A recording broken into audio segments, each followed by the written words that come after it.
Selamat siang, jumpa lagi dengan Denok Ayu Novel. Bagaimana kabar sobat semua?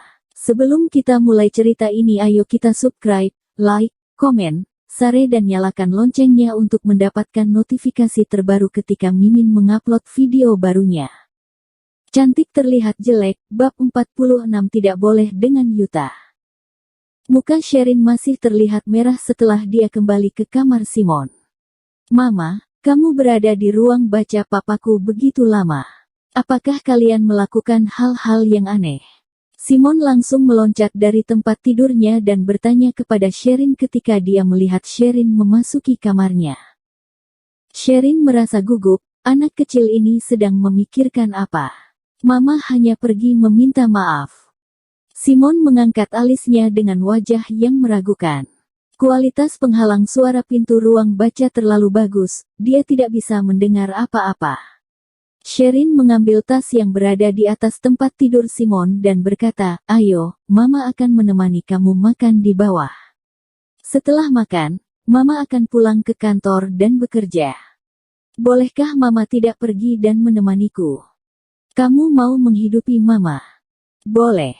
Simon berjalan melewati Sherin dan mengulurkan tangannya, menghalangi kepergian Sherin. "Kalau tidak, Mama tunggu sampai saya sudah dewasa. Saya akan menikahi Mama waktu itu. Tetapi, saya takut nanti Mama sudah tua dan tidak ada yang mau Mama lagi." Devan pas berada di tangga hampir tersedak air yang dia minum. Dia menatap ke lantai atas dan berkata dengan nada yang agak berat, "Semuanya turun ke bawah makan." Di dalam dapur, Devan tersenyum dengan ringan saat dia melihat Sherin sedang berbicara dengan Mbok Lily. Saat makan, Sherin duduk di samping Simon mengupas kulit udang dan memilih tulang ikan untuk Simon.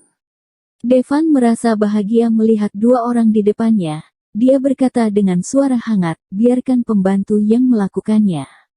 Lauk sudah dingin dan kamu belum makan." Sherin mengangkat kepalanya dan melihat ke Devan. Perasaan menyukainya menjadi makin dalam. Tetapi Sherin merasa tidak biasa dengan perubahan mendadak Devan.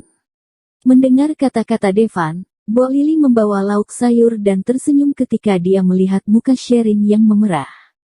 Mbok Lily kemudian memanggil pembantu baru yang berada di depan dapur untuk menjaga Simon.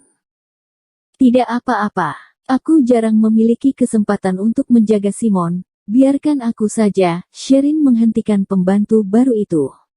Sherin melihat dengan Simon dengan tatapan yang lembut dan penuh dengan kasih sayang. Pada saat itu, Devan sepertinya mengerti mengapa Simon sangat menyukai wanita ini. Kebaikan wanita ini terhadap Simon itu sangat asli. Gabriel juga sangat baik terhadap Simon. Tetapi, kebaikannya terlihat sedikit sengaja. Bisa dibilang, Gabriel sengaja baik dengan Simon di depan Devan. Sherin sibuk menjaga Simon, akhirnya dia hanya makan sedikit karena takut telat pergi kerja. "Mama, kalau kamu sudah punya waktu kosong datang ke rumah ya." Simon memeluk tangan Sherin dengan wajah sedih. Sherin melirik ke Devan dan berkata kepada Simon, "Bagaimana kalau kita keluar main saja?" Sherin berpikir akan lebih baik jika dirinya tidak pergi ke rumah Devan lagi. Takutnya, bisa bertemu dengan Gabriel. Di dalam mobil, Pak Hasan ingin membantu Sherin membuka pintu mobil bagian belakang. Sherin segera membukanya sendiri dan berkata, "Pak Hasan, Bapak tidak perlu melayani saya. Malah saya yang membuat Bapak mengantar saya, maaf ya." Pak Hasan yang tidak banyak berbicara hanya mengangguk. Sherin baru saja masuk ke dalam mobil pintu terbuka lagi dan Devan memasuki mobil. Alis Sherin terangkat, "Kamu pergi ke kantorku dulu baru mengantar Sherin." Devan sepertinya tahu apa yang ingin Sherin katakan. Sherin mengangguk dan tiba-tiba, Sherin seperti teringat dengan sesuatu.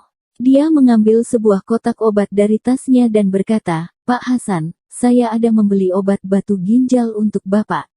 Karena tidak memiliki kesempatan untuk memberikannya kepada Bapak, saya simpan obatnya di dalam tas." Sambil berkata, Sherin meletakkan obatnya di samping tempat Pak Hasan. Devan dengan jelas melihat tubuh Pak Hasan bergetar sejenak. "Sherin, kamu masih mengingatnya?" Sherin menyadari penyakit batu ginjal Pak Hasan pada saat Pak Hasan mengantar Sherin dan Simon keluar. Kata dokter, batunya tidak besar sampai harus operasi. Jadi ketika Sherin melihat obat itu saat dia sedang belanja, dia membelinya untuk Pak Hasan. Sherin tersenyum, cara penggunaannya sudah saya tulis ulang di kertas dan tempel di kotak obat. Bapak ingat pakai obatnya secara teratur, Pak Hasan mengangguk. Devan menatap kepada Sherin. Semua kelakuan Sherin terlihat sangat tulus. Devan tidak mengerti mengapa Andrew menyukai Sherin. Devan juga kaget mengapa Simon menyukai Sherin. Devan makin bingung, mengapa dirinya jatuh cinta kepada Sherin. Tetapi pada saat itu, sepertinya Devan mengerti. Walaupun penampilan dan wajah Sherin tidak sebagus orang lain, Sherin selalu tulus dengan semua kebaikan dan kelakuannya. Dia tidak pernah berpura-pura. Kelebihan yang indah ini membuat semua orang jatuh cinta kepadanya. Pada saat sudah mau tiba di kantor, Devan tiba-tiba mengambil ponsel Sherin dan memasukkan beberapa angka dan menyimpan di dalam HP-nya. Tidak boleh tidak membalas pesanku, Devan berkata dan turun dari mobil. Sherin memegang ponselnya dan merasakan kehangatan Devan. Tetapi, kehangatannya terasa tidak asli.